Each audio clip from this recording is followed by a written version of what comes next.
Le Bénin et le Nigeria restent deux États frères, deux peuples qui partagent des valeurs et des cultures. L'élection du nouvel homme fort d'Abuja est un bon signal pour la relance de la coopération entre les deux nations voisines. Nous devons avoir une collaboration de fraternité. Il ne doit pas avoir de barrage entre les deux peuples. Voyez-vous, dans les années passées, les activités marchaient bien. Les Nigérians venaient ici, ils importent des produits ici vers le Nigeria. Et nous aussi, nous allons au Nigeria chercher des produits. Et c'est comme ça. Le Nigeria a un grand marché de consommation. Un grand marché de consommation. Et tout ce que nous produisons au Bénin peut être absorbé par ce marché-là, qui est un voisin, qui est à proximité. Donc nous devons profiter de la population du Nigeria. Nous devons profiter également des ressources du Nigeria. Nous devons profiter également des ressources parce que nous sommes déjà voisins. Et s'il y a une bonne collaboration de voisinage, de bon voisinage entre les deux peuples, entre les deux pays, je pense que les populations vont beaucoup en bénéficier. En croire ce revendeur qui côtoie les ressortissants du Nigeria, c'est une obligation pour le Bénin de faire table rase et d'intensifier sa diplomatie. Le Nigeria est une puissance économique non négligeable, fait-il savoir. Avant, c'était pas comme ça. On doit tout faire. On doit tout faire pour que ça change, pour qu'on profite du Nigeria. Libre-échange des personnes et des biens, ça ne doit plus être de la théorie, et ça ne doit plus être une promesse politique. Ça doit rentrer dans la pratique pour aller au Nigeria, on n'aura plus à se tracasser, etc. Pour importer les marchandises de là-bas et vers ici, ça ne doit plus être problème. Avant, les véhicules d'occasion, tout ça, là, ça marchait bien. Et quand les Nigérians viennent ici, nous, on vend beaucoup. Hein, c'est un grand marché de consommation, le Nigeria. Quand ils viennent, la friperie, nous, on vend en quantité et puis tout marchait bien. Mais depuis qu'il y a eu quelques tensions, rien ne circule. Les gens ne viennent plus ici et puis... Vous voyez le marché pratiquement désert, voyez-vous. Donc, nos potentiels clients viennent du Nigeria. L'histoire de véhicules d'occasion aussi, etc., etc. Donc l'État doit étudier encore la faisabilité des choses pour que les choses rentrent dans les normes et que les deux peuples profitent l'un de l'autre. On est condamné à vivre en symbiose. Évidence est ressortissant nigérien. Il souhaite de tous ses voeux qu'il y ait une relation stable entre les deux pays, car, dit-il, le Bénin est une terre hospitalière et prospère pour les affaires, même si certaines difficultés persistent. Nous voulons que une relation stable, vous comprenez, non? Donc, parce que par exemple, comme nous sommes ici au marché maintenant, l'économie au Nigeria et ici, au Nigeria maintenant, les gens ne viennent pas au marché comme ça. Et ça nous fait quelque chose qui n'est pas bon, vous comprenez, non? Donc, c'est ce qu'on veut. On veut que la relation doit être au moins stable pour que les gens viennent au marché pour payer quelque chose. Vous comprenez, non? Donc, c'est ça. Et en plus, ce que je voulais aussi dire, ici au Bénin, nous les étrangers, ils ont nous accueilli bien. Et nous sommes ici et c'est bon.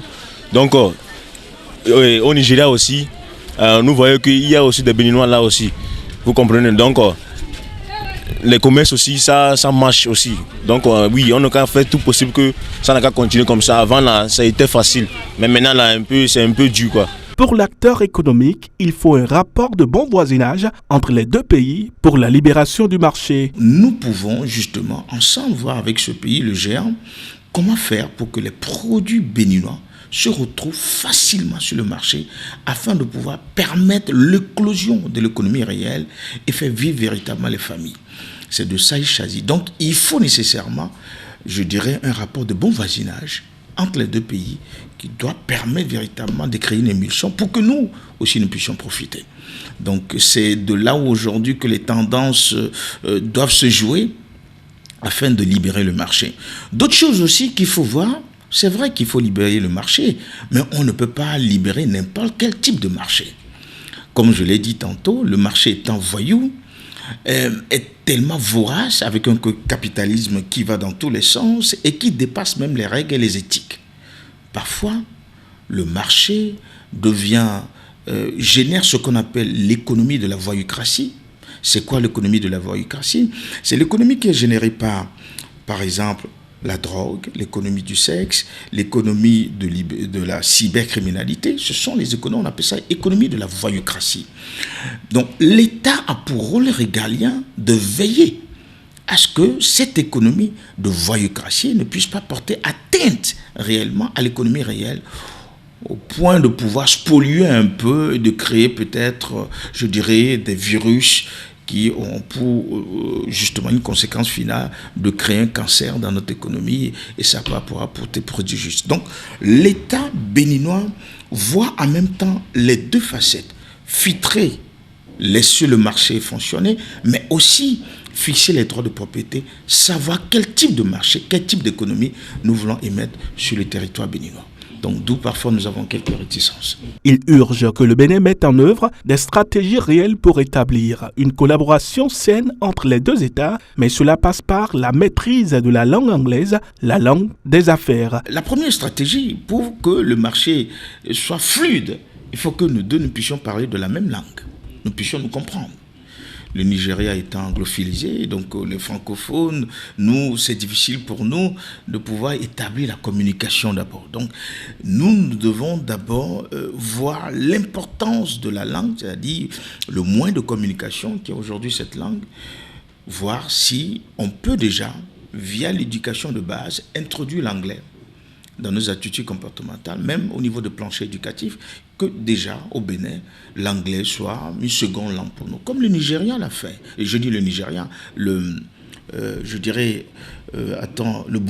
Rwanda l'a fait. Le Rwanda l'a fait, et vous avez vu cette éclosion économique, ce que ça a donné. Parce que ça lui a permis de pouvoir toucher même le marché de Ouganda, du Kenya, ainsi de suite, et pouvoir étendre réellement son hégémonie commerciale dans tous ces pays-là. Je pense que le Bénin aussi doit emprunter ce pas. Jusqu'à présent, il n'y a que le français qui est enseigné. Et je pense que le moment est venu aujourd'hui, quand on regarde la globalisation du marché, de pouvoir aller le capter là où il se trouve, à travers d'abord établir des langues de conversation directes pour pouvoir capter le marché. Et la pénétrance aujourd'hui, c'est la langue. Donc, il faut rapidement que l'anglais soit enseigné. Et quand je le dis, c'est pas seulement à partir du secondaire, mais depuis le bas âge, depuis les institutions de base, depuis l'école primaire, cette langue doit rentrer dans nos habitudes comportementales. Le chef de l'État, Patrice Talon, en confiant le ministère des Affaires étrangères au nouveau ministre Olusegun Bakari, entend redynamiser la coopération avec le grand voisin de l'Est, avec pour principal objectif une diplomatie offensivement économique.